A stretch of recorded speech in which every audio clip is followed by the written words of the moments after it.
Hi, I'm Tim. Welcome to Watchbox, and thanks for logging on. If you love this watch, email me, tmosso@thewatchbox.com. It's in the description below. Your purchase and pricing email question line for buying this or any watch you see on any Watchbox platform. Reach out to me directly for pricing, tmosso@thewatchbox.com. Today, we are discussing a flagship piece from IWC of Schaffhausen, Switzerland. This, launched in 2010, is the Portuguese Perpetual, the 5023-06 in rose gold. It's 44.2 millimeters in diameter by 15.7 millimeters thick, 52.6 millimeters lug-to-lug, and between the lugs you've got a spacing of 22 millimeters. It is a substantial watch, but then again, since 1939, the Portugieser, as it's known in its native German, has always been an oversized watch. That is not voguish or a recent development. So the original oversized watch in its complicated form was substantial on my 16 centimeter circumference wrist. I would probably say you don't want to wear this watch on a wrist much smaller than mine. An oval wrist of 15 centimeter circumference might get away with it, but you want a big wrist for this watch. 16 and up, preferably 17 and up, is probably ideal. You can see it's not the thinnest watch. It's got a sloped bezel, so it'll fit underneath a jacket, but not the tightest of dress sleeves. And you can see down the barrel, it's right out to the edge of my wrist. It's really pushing the limits here, but a very impressive watch. It has a lot of solidity and heft to it. It exudes quality. Now you can see a medium rectangular scale, semi-gloss, medium brown alligator leather has been used. There's a little bit of bolstering to add some thickness to the center of the strap, and then you can see that the edges are shear cut to show the layers of leather. There's a monotone stitch used, and you can see on the underside calf skin is used, and it is a brand new IWC factory strap in factory condition.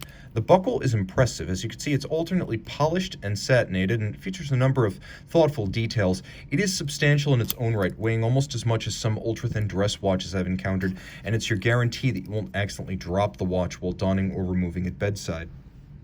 Now, you can see the case. Classic Portugieser, integrated lugs, that is, they're blended into the case band. That's the way it's been since 1939, when two gentlemen, Rodriguez and Teixeira, requested from IWC a wristwatch that was as accurate as a pocket watch. These two gentlemen were the importers for the Portuguese market, so the resulting reference 325 became known as the Portugieser. The timepiece was oversized for a reason. Back then, if you wanted the most accurate wristwatch possible, you needed a pocket watch movement, because pocket watch movements were more advanced, thicker, larger. They were sent to chronometry competitions. They were more accurate. So the enormous case initially intended to house a pocket watch movement. Here you can see there's a lot going on the dial. A number of elements from the original models include the vertically aligned Arabic numerals, the railroad track outboard for the minutes. You can see there are leaf-style hands, and the original would have featured sub-seconds at 6 o'clock, but here we have sub-seconds coaxial with the day of the week at 9 o'clock. It is a perpetual calendar.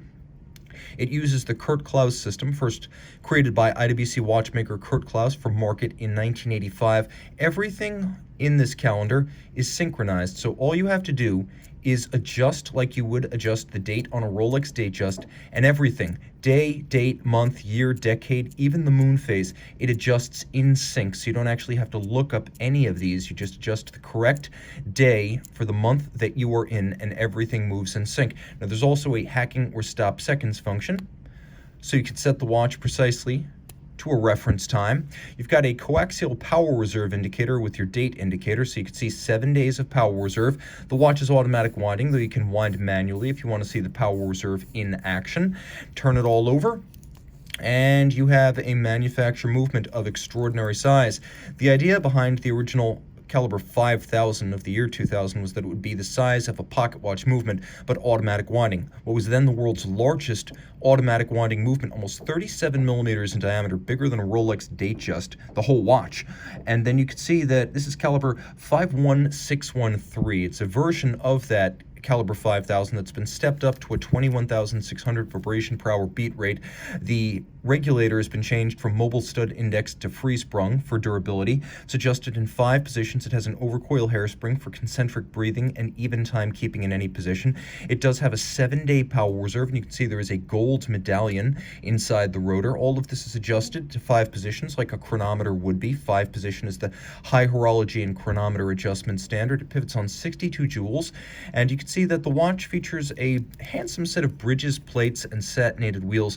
The finishing is mostly mechanical, but it's thoughtfully designed and well done. You can see this bidirectional winder uses a pawl-based winding system as invented by IWC watchmaker Albert Peloton in the late 40s and implemented in the early 50s. It is a very shock-tolerant and efficient automatic winding system that inspired the later magic lever system. The movement, of course, all in-house by IWC, protected here down to 30 meters, as it is a dress watch, not a sports watch.